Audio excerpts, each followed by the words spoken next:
गया खरी हो हमर यार मनावा तो एक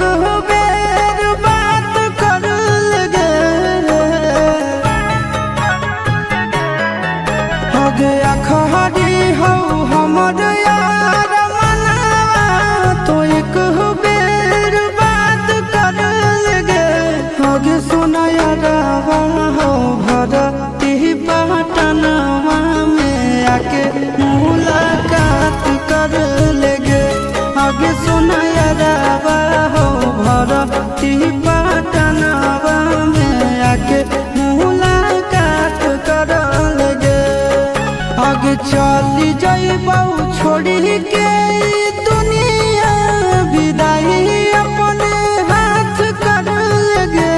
आगे सोना यारवा हो भरती पटनवा में आके मुलाकात कर लेगे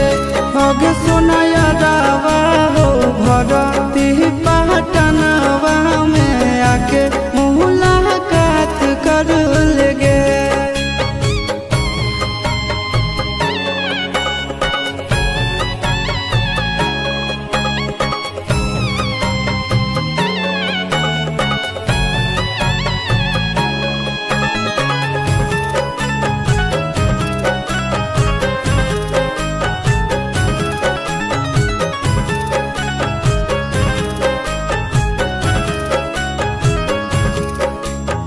मोरे घर पनिया पिलाई दी है जान गे कफन ओढ़ाई दी है टूटत ही जब प्राण गे मोरे घर पनिया पिलाई दी है जान गे कफन ओढ़ाई दी है टूटत ही जब प्राण गे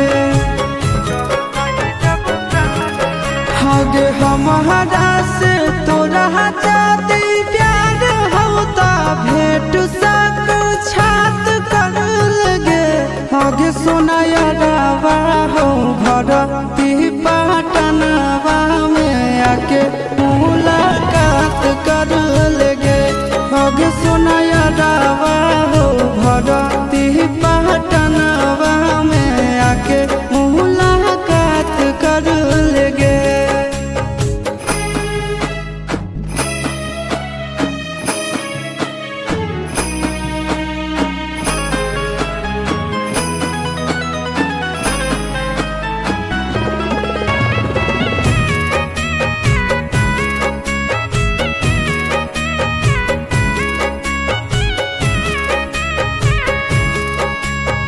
डॉक्टर जवाब दिल के बुलावा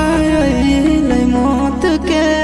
देखी के चेहरा जानू चल जाई है लौट के डॉक्टर जवाब दिल के बुलावा मौत के देखी के चेहरा जानू चल जाई है लौट के